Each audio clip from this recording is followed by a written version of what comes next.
नमस्कार दोस्तों, मेरे YouTube चैनल में। तो दोस्तों, आज हम पढ़ने वाले हैं ज्योग्राफी का एक प्रश्न है। ऑस्ट्रेलिया एवं न्यूजीलैंड में डेयरी फार्म की विवेचना करें। इसका उत्तर है ऑस्ट्रेलिया में व्यापारी पशुपालन बहुत महत्वपूर्ण है तथा इस देश के कुल निर्यात का आधे से अधिक पशु उत्पादों से प्राप्त होता है। सवाना तथा डाउन्स के मैदान पशुपालन के लिए सर्वाधिक महत्वपूर्ण है। विश्व के पशुओं की कुल संख्या का 10वां भाग इसी महाद्वीप में पाया जाता है। ऑस्ट्रेलिया में भेड़ों का महत्व अधिक है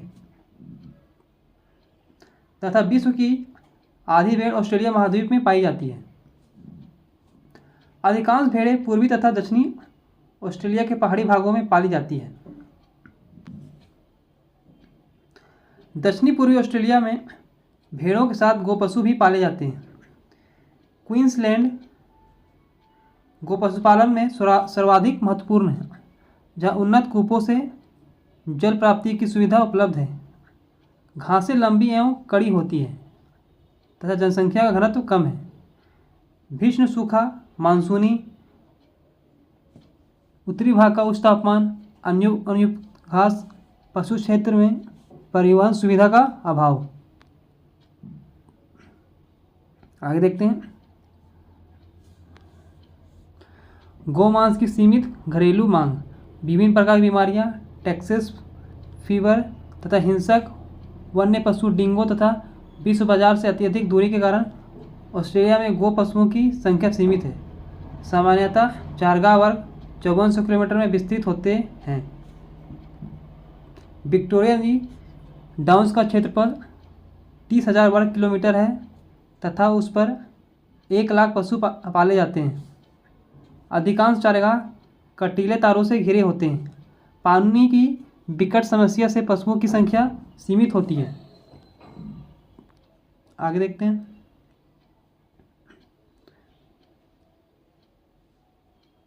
उन्नीस सौ 81 में ऑस्ट्रेलिया में भेड़ों की संख्या 20 करोड़ तथा गो पशुओं की संख्या 4 करोड़ थी। यहाँ के लगभग 50 मांस कारखानों से गो मांस, भेड़ मांस तथा सुअर मांस का उत्पादन क्रमशः 15 लाख, 10 लाख तथा 4 लाख टन है। गो पशुओं का लगभग आधा क्वींसलैंड, 20%, न्यू साउथ वेल्स, लगभग 10% उत्तरी प्रांत तथा 14% विक्टोरिया में पाया जाता है।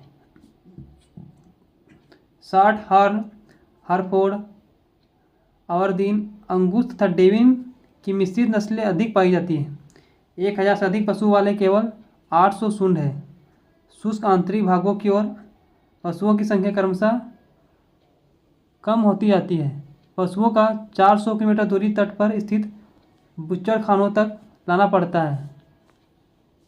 इस उष्ण कटिबंधीय क्षेत्र में पशुओं तथा मनुष्यों की संख्या विगत दशकों से अस्थायी रही है, परंतु सिंचाई को विकसित करने का प्रयास किया जा रहा है।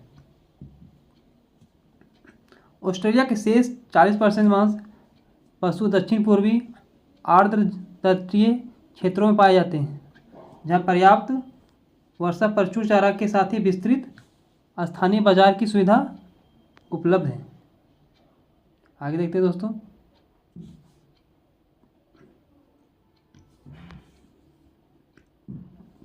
चारागाहों के घिरे होने, यंत्रीकरण, सिंचाई तथा सुधरे बीजों के प्रयोग से उत्तम घासों के उगाने, अच्छी नस्ल के पशुओं को पालने तथा अच्छी दोगली नस्लों के विकास, जानवरों को खिलाने का सुव्यवस्थित एंग, सरकार द्वारा कर आदि में छूट देने के कारण ऑस्ट्रेलिया का पशुपालन व्यवसाय काफ़ी उन्नतशील है।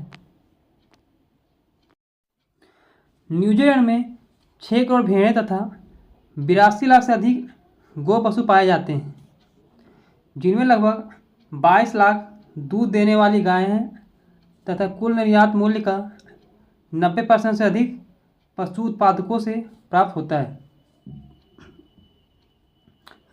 न्यूजीलैंड के कुल क्षेत्रफल का 1/3 घास तथा अन्न की कृषि के अंतर्गत 1/3 प्राकृतिक चारागाह तथा शेष पर्वतीय हैं। उत्तरी एवं दक्षिण न्यूजीलैंड की क्रमशः आधी तथा चौड़ाई भूमि पर पशुचारण होता है। साथ ही कृषि भूमि के 1/4 पर पशुओं के लिए चारा उगाया जाता है।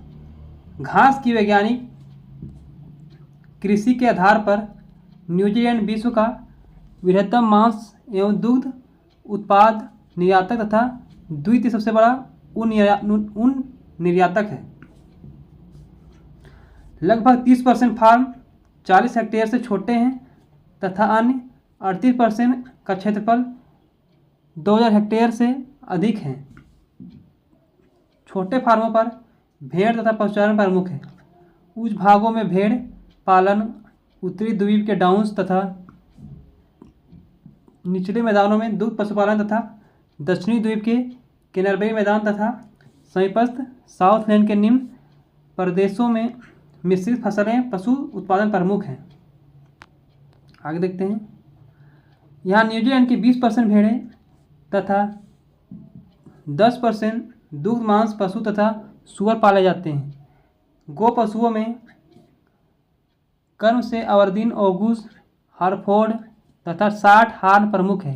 अबरदीन, ओगूस, हरफोर्ड की मिश्रित नस्ल के पशु अधिक पाए जाते हैं। विदेशों में न्यूजीलैंड के मांस की मांग अधिक होने से मांस पशुओं की संख्या बढ़ाने का प्रयास किया जा रहा है। प्रतिवर्ष 45 लाख हेक्टेयर घास क्षेत्र पर रासायनिक उर्वरकों का प्रयोग किया जाता है तथा पर्वतीय क्षेत्रों की भेड़ धारण क्षमता में वृद्धि हेतु वायुयानों द्वारा लगभग 10 लाख टन रासायनिक खाद का छिड़काव किया जाता है। आगे देखते हैं दोस्तों।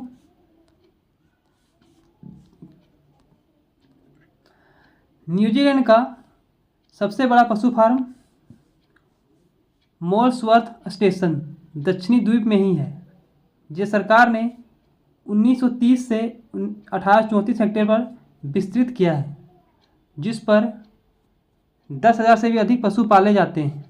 समशीतोष्ण जलवायु साल भर समान रूप से वर्षा, विस्तृत चारागाह तथा घास की वैज्ञानिक कृषि, अल्प जनसंख्या, यूरोपीय पूंजी तथा पशुपालन का अनुभव, उत्तम नस्ल के पशु दुग्ध उत्पादकों का निर्यात हेतु आवश्यक सभी सुविधाएं, चारागाह की घेरेबंदी तथा पशुपालन के वैज्ञानिक ढंग अपनाकर न्यूजीलैंड पशुपालन के विकास के लिए सतत प्रयत्नशील हैं।